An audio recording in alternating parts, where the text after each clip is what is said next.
Bismillahirrahmanirrahim.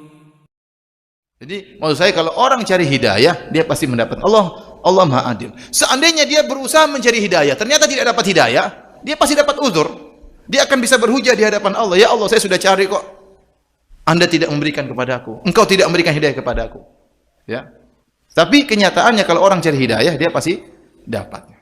Kita sering dapati betapa banyak orang masuk Islam gara-gara mereka cari hidayah.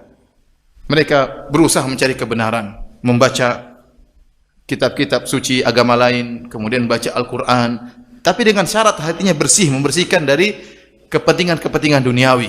Benar-benar murni, kata istilah para ulama, atajarrud lil haq, yaitu benar-benar memurnikan niat untuk mencari kebenaran, maka orang itu pasti akan mendapatkan kebenarannya. Pasti orang mendapatkan apa? Kebenarannya. Saya pun kalau bercerita tentang diri saya, ya, artinya waktu saya datang dari Sorong menuju Yogyakarta, ya, saya asing dengan dunia pengajian. Di Sorong dulu saya pernah mengaji sama ada ormas ini, kelompok ini, ya. Terus sampai di Jogja, bingung, semakin bingung. Ternyata di Jogja semakin banyak daripada di Sorong, ya.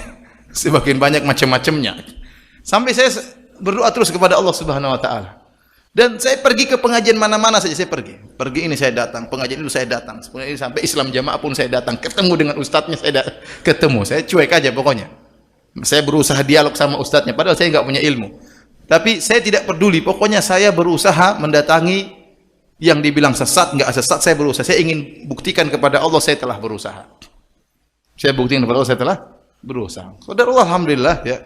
Saya berdoa, kemudian saya sholat malam minta kepada Allah Subhanahu wa taala. Tahu-tahu Allah mengiring saya kepada apa? Sunnah Nabi SAW. Tahu-tahu saya ketemu dengan dai yang menyuruh kepada sunnah. Meskipun waktu itu saya sempat ketemu orang-orang yang tidak suka dengan sunnah dan benar-benar menjelek-jelekan itu dai-dai seperti itu. Benar-benar saya terpengaruh awalnya. Tapi doa tidak saya berhentikan. Saya terus berdoa kepada Allah. Kalau memang saya terakhirnya di sini, ya Allah, saya punya hujah. Saya sudah berdoa dan saya sudah berusaha. Kau tidak bisa menyalahkan saya. Maka saya berusaha dan berusaha. Alhamdulillah, tahu-tahu saya digiring kepada dai-dai yang menyuruh kepada sunnah Nabi SAW. Padahal begitu banyak cercaan yang saya dengar dan saya sudah hampir condong untuk menjauhi mereka. Ya. Saya masih ingat waktu di Jogja ada pengajian Ustadz Sunnah. Saya datang dan saya debat itu Ustadz. Saya tidak ingin sebutkan namanya, tapi Ustadz itu terkenal. Ya. Saya debat itu Ustadz tidak bisa jawab waktu itu. Saya masih ingat. Tuh, katanya mati kok tidak bisa jawab. Saya masih ingat itu. Karena saya baca buku-buku banyak, saya beli buku agama, saya baca dan saya debat, maka saya semakin yakin ini salah. Tapi saya tidak berhenti, terus berdoa agar Allah tunjukkan. Qadarullah, tahu-tahu Allah mengatur tiba-tiba. Padahal saya sudah benci, sudah antipati, tahu-tahu hidayah datang dengan sendirinya. Jadi mau saya para hadirin, ingat kalau orang berusaha mencari hidayah, pasti Allah berikan. Tetapi hidayah tersebut harus dicari dengan kesungguhan, ya. Dan terlalu banyak kita ketemu dengan teman-teman yang mu'allaf yang masuk Islam, kalau kita tanya gimana ceritanya, dia akan cerita bagaimana dia mencari hidayah. Saya begini ceritanya, saya begini, ketemu, saya belajar, saya berdiskusi, berusaha mencari hidayah, Allah beri petunjuk. Allah beri petunjuk. Namun, sebagaimana saya katakan, hidayah di tangan Allah Subhanahu wa taala, ya. Ya, terkadang orang yang tadi tidak cari hidayah pun Allah kasih hidayah. Terkadang orang yang tidak cari hidayah pun Allah kasih apa? Hidayah. Karena Allah mungkin doa orang tuanya, mungkin doa kakeknya, kita nggak tahu. Tapi pasti ada sebab. Cuma kalau kita tinjau dari dirinya, terkadang tidak ada sebab, ya. Ya. Seperti kisah yang kita dengar sebagian ikhwan, ya. Ada orang sangat benci kepada pengajian rojak, ya. Sampai dia melarang mengumpulkan tanda tangan supaya tidak ada pengajian ustaz-ustaz rojak. Dan dia sangat benci, ya. Dan ada pengumuman dia robek-robek, sampai satu hari, alhamdulillah sekarang ini jadi donatur, ya, sering apa? Bantu pengajian, ya. Saya kadang ngisi di tempat dia, ya. Kadang undang, waktu saya pernah ngisi 1.500 orang pengajian, semua dia yang tanggung buka puasanya, makan besar, ya. Jadi rupanya dia itu, ya, satu hari merobek-robek pengumuman, tapi ada satu yang belum kerobek, tulisan 756 AM. Waktu dia mau jalan, dia pingin coba-coba. Ini apa sih? Coba dapat hidayah. Padahal sudah berusaha apa? Melarang-larang. Tapi tatkala dia pingin tahu, itu mungkin sebabnya dia apa namanya? Dapat Hidayah. Nah, kita tergetik, kenapa saya mencela? Coba saya ingin tahu dengar. Tahu dapat apa? Hidayah. Ya. Saya cerita juga bagaimana ada seorang, ya, saya ketemu dia ikut pengajian, sampai ke Jogja dia ikuti, sampai ke Gunung Kidul dia datang, dia kenalkan, Ustadz saya fulan. Oh ya, saya ingin cerita Ustadz. Cerita apa? Ustadz, gimana tahu saya bisa ngaji sama Ustadz? Gimana ceritanya? Waktu itu saya buka internet, saya lihat Ustadz dicaci maki, dijuluki Fir'aun.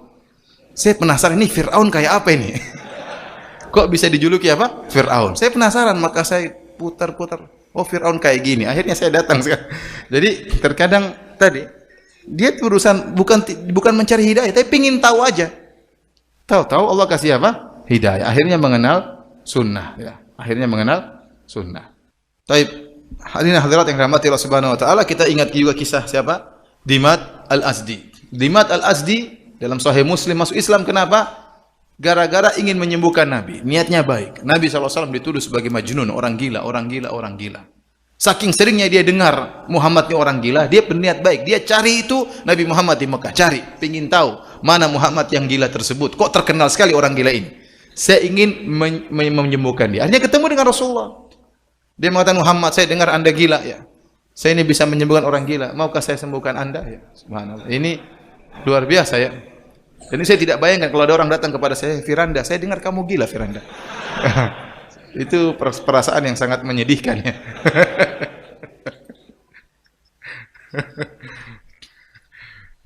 Ada kasus ya, ini sangat tapi lucu tapi sangat luar biasa. Jadi ada ustadz ya, ceramah di masjid. Ceramah menarik, tahu-tahu datang orang gila masuk, benar-benar gila. Sekarang yang datang apa? Orang gila. Orang gila itu pintar, dia ngejek ustadz. Dia bilang apa? Ustadz, kalau antum mau cari uang jangan di masjid. Kurang ajar katanya. Tapi ustadz itu tenang saja ya. Begitu ada cobaan-cobaannya. Antum datang, kamu saya dengar kamu gila. Saya ingin apa? Obati. Tapi Rasulullah SAW tidak tersinggung waktu dia bilang apa? Kamu gila. Rasulullah SAW langsung bilang, Innal hamdalillah nahmaduhu wa nasta'inuhu may yahdihillahu fala mudhillalah wa may yudlil fala hadiyalah. Segala puji milik Allah, kami memuji Engkau dan kami mohon pertolongan kepada Engkau. Kami berlindung dari keburukan jiwa kami, keburukan amalan kami. Barang siapa yang diberi petunjuk, maka tidak ada yang bisa menyesatkannya. Barang siapa yang disesatkan, maka tidak ada yang bisa memberi petunjuk kepadanya. Waktu mendengar kalimat tersebut, Dimat kaget. Dia mengatakan, Ait alayya kalimatika haula. Ulangi lagi. Rasulullah SAW ulangi lagi. Ulangi lagi 3 kali, maka dia pun masuk Islam. Masuk Islam gara-gara apa? Innal hamdalillah. Luar biasa. Sebabnya apa? Ada niat baik. Ingin apa? Ingin menolong orang gila. Akhirnya dapat apa? Hidayah. Ada sebab. Ya. Jadi sebab itu pasti ada. Entah dia yang lakukan atau mungkin doa orang tuanya, mungkin doa kakeknya, kita nggak tahu ya.